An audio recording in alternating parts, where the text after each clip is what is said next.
We were hearing rumors about a new Spider-Man game. Yeah. And everyone was like, well, let's visit that tangled web of who owns the right to a Spider-Man video game. Because at one point it was Activision, and then Sony owns the movies, but they're co-Marvel, who's Disney, and it gets very complicated. And we were all hearing, God, who were we hearing? It wasn't, we thought it was going to be like the guys who do... we thought it was going to be Sucker Punch. Yeah. And was they kind of sucker punched us by, in fact, saying it was Insomniac. Yeah. So... I'm really, really, really, really excited about this. I mean, if anyone can make a good Spider-Man game, it's Insomniac. Yeah. Yeah, I played through, like, Ratchet & Clank, the new one was really fun, but I played through it after a certain point, and I was kind of pretending it was a Guardians of the Galaxy game, and just being like, man, I wish I was playing as Rocket Raccoon right now. Yeah.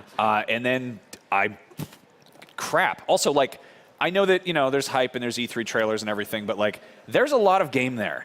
Yeah. Like, you can tell that this is pretty far along and that they've been managing to keep it real quiet. Yeah, and we were talking just an episode or two ago and beyond about how the Amazing Spider-Man 2 is, or it was just Spider-Man 2? Yeah. Is one of the best, it was one of the, like, first and best open world games. Absolutely. And it The still remains that way. combos in that game, there were side missions, there were, like, gangs and squads. That game is incredible. Also, that was like, 2 generations ago. As a former New Yorker, somebody that used to live there, making a game that looks that great in that city, that isn't just like covered in like misery like The Division was, it's so much fun. Like I want to get to the top of every building in that game and jump off and swing around. Like it just traversal in those games classically has always been some of the most fun stuff in the world. Yeah. Also, I mean, I know it was an Xbox One exclusive, but Sunset Overdrive proved to me that Insomniac, like they know the idea of mobility and the idea of like a power curve, like as good as anyone in the industry. That's exactly what I was going to say, is in that game, you almost feel like Spider-Man anyway. The way that you jump around in that game is so much fun. You never even need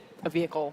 And being Spider-Man and getting to jump around the city and do the same thing that I did in Sunset Overdrive. In Sunset Overdrive, you can get across the entirety of the city without ever touching the ground. Yeah. Right. And you're like, oh, that's what Spider-Man does. So one of the big things we don't know yet is sort of what the villains will be, how that will work, who else is on your side if you have other superhero protagonists. I mean, we saw that big fat Marvel logo at the beginning. Like, the possibilities are endless in terms of who you can throw in. We very briefly heard a little bit of voice acting that kind of sounded like the guy who's in Civil War. So I thought that too, but if you look at his costume's different than the Civil War costume. Right. Yeah, he's got the white spider. Yeah, I mean, they totally nailed the idea of a young boy voice. Like, he doesn't sound like a gruff Young old boy Spider-Man. voice. He sounds like, stop it. It's been a He very sounds long day. excited. Yeah, that's what Spider-Man is. Yeah. So yeah, like Insomniac, they make really good games that are mechanically very sound, but they also really are, they're colorful and they're fun, they're cheerful, and